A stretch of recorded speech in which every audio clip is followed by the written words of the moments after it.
Hai, Assalamualaikum warahmatullahi wabarakatuh. Perkenalkan, nama saya Maya Nur Azizah dari Pendidikan Teknik Bangunan 2019. Saya di sini akan mempresentasikan tugas mata kuliah Bahasa Indonesia mengenai artikel yang berjudul Pengaruh Budaya Korea Terhadap Budaya Indonesia di Kalangan Pelajar. Dalam penelitian ini, saya menggunakan metode studi kepustakaan dan menyebarkan angket kepada mahasiswa sipil 2019. Di era globalisasi ini, dengan kemajuan teknologi, unsur-unsur budaya asing sangat mudah untuk masuk ke negara lain. Tentunya, budaya asing yang masuk akan berdampak pada budaya asal tersebut. Hal ini tergantung pada individu yang menyikapinya, sesuai atau tidak dengan norma budaya asal yang ada. Banyak hal yang melatar belakangi mengapa Korea dapat menghipnotis jutaan pelajar di Indonesia. Tidak hanya kaum Hawa, beberapa pelajar pria pun menyukai K-pop dengan alasan yang berbeda-beda. Budaya Korea yang masuk telah membius kehidupan masyarakat terutama di kalangan pelajar. Hal ini seperti bermunculan tren gaya berpakaian, musik, tontonan, lifestyle, dan lain-lain. Permasalahan ini akan saya urai dengan 5 permasalahan. Yang pertama, sejarah masuknya kebudayaan Korea di Indonesia, kemudian situasi Indonesia sebelum pengaruh kebudayaan Korea, kemudian bentuk-bentuk pengaruh kebudayaan Korea di Indonesia, yang keempat, dampak dari pengaruh kebudayaan Korea di Indonesia, serta yang terakhir, yaitu upaya pencegahan dan penanggulangan dari dampak pengaruh kebudayaan Korea terhadap Indonesia di kalangan pelajar. Sebelum masuk ke dalam permasalahan tersebut, apa sih itu kebudayaan? Kebudayaan adalah hasil karya pemikiran manusia yang dilakukan dengan sadar dalam kehidupan kelompok. Unsur-unsur potensi budaya yang ada pada manusia, diantaranya yaitu cipta, rasa, dan karsa. Perubahan kebudayaan disebabkan dengan banyak faktor. Salah satu faktor pendukungnya yaitu adanya kontak dengan kebudayaan lain. Seperti contohnya saat ini, masuknya kebudayaan Korea di Indonesia atau dikenal dengan K-pop sedang menjamur di kalangan pelajar. Perubahan kebudayaan dapat dilihat dari perspektif waktu, yaitu dapat dengan cara cepat, mendadak, dan lambat. Perubahan faktor karena dari luar masyarakat dipicu dari kemajuan teknologi, lingkungan alam, dan adanya kontak dengan orang lain.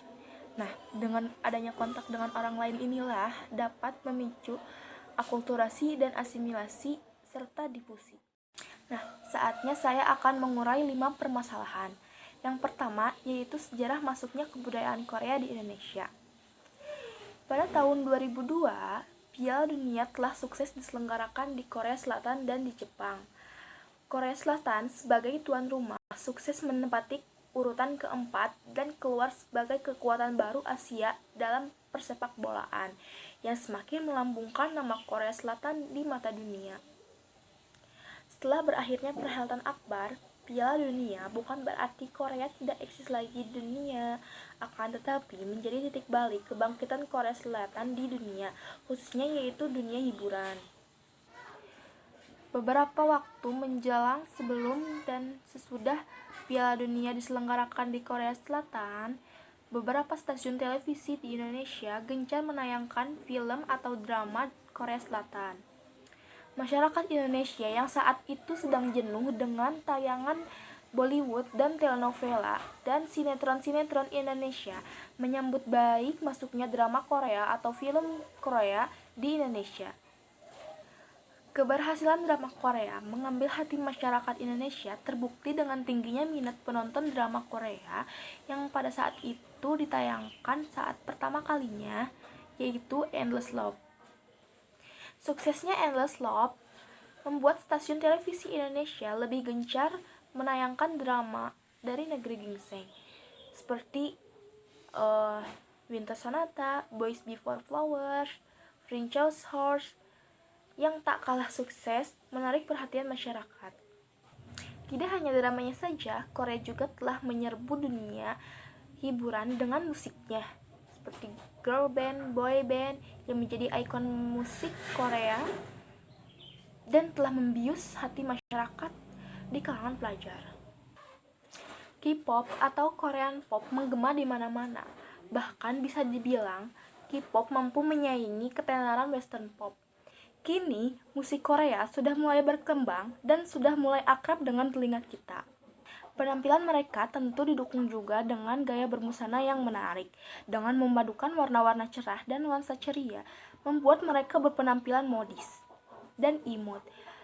Kini, banyak label fashion dunia melirik pasar Korea. Lanjut ke permasalahan yang kedua, yaitu situasi Indonesia sebelum pengaruh kebudayaan Korea. Jauh sebelum kebudayaan Korea mengudara di Indonesia, Indonesia telah disuguhi oleh film import Bollywood dan telenovela. Selain itu juga, Indonesia menayangkan sinetron-sinetron yang bertema kolosal.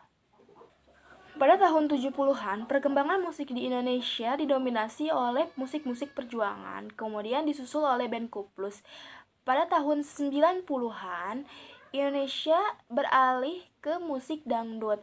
Bahkan yang dulunya penyanyi pop beralih ke penyanyi dangdut, sehingga muncullah pop dangdut. Tetapi semakin berkembangnya zaman, semakin berkembang pula musik dunia serta mempengaruhi gaya bermusik di Indonesia. Hal inilah perlahan-lahan musik Indonesia tergantikan posisinya oleh musik-musik negara Asia bagian timur, yaitu seperti Taiwan, Jepang, dan Korea. Kemudian muncullah musik Korea yang disebut dengan K-pop. Lanjut ke permasalahan yang ketiga, yaitu bentuk-bentuk pengaruh kebudayaan Korea terhadap pelajar. Diambil dari hasil penelitian angket di Google Form, bentuk-bentuk pengaruh kebudayaan Korea terhadap pelajar. Yang pertama ada drama atau film, yang kedua musik, yang ketiga fashion atau pakaian, yang keempat makanan, dan yang kelima yaitu kosmetik atau make up. Lanjut ke permasalahan yang keempat, yaitu dampak Korea terhadap para pelajar. Budaya Korea juga memiliki dampak positif dan dampak negatif bagi kita. Salah satu dampak positifnya yaitu dapat mengetahui kebudayaan orang lain. Kemudian dalam dampak negatifnya, ada beberapa kebudayaan Korea yang tidak bisa diterapkan dan ditiru di Indonesia. Beberapa dampak positif yang saya lihat, yang pertama yaitu belajar menabung. Orang-orang yang menyukai K-pop tentu bakal mencari dan berburu yang berbau K-pop. Tentulah mereka harus menabung untuk mencari itu semua. Yang kedua yaitu belajar berbisnis. Bagi pelajar yang pandai berbisnis, mereka akan menyediakan tentang hal-hal yang berbau K-pop seperti poster, t-shirt by request, jaket, dan lain-lain. Yang ketiga yaitu menambah teman atau pengalaman. Banyak terdengar telinga kita adanya komunitas K-popers yang di dalamnya tuh orang-orang yang menyukai K-pop. Kemudian dalam dampak negatifnya, yang pertama adanya perilaku hirup boros. Bagi pelajar yang terobsesi oleh musik Korea atau drama Korea, bahkan produk-produk Korea, mereka akan mengeluarkan banyak uang untuk sekedar membeli DVD, menonton konser, atau pergi ke Korea untuk berburu barang-barang tersebut. Yang kedua, munculnya fan war. Setiap orang yang mempunyai selera musik Korea pasti berbeda-beda.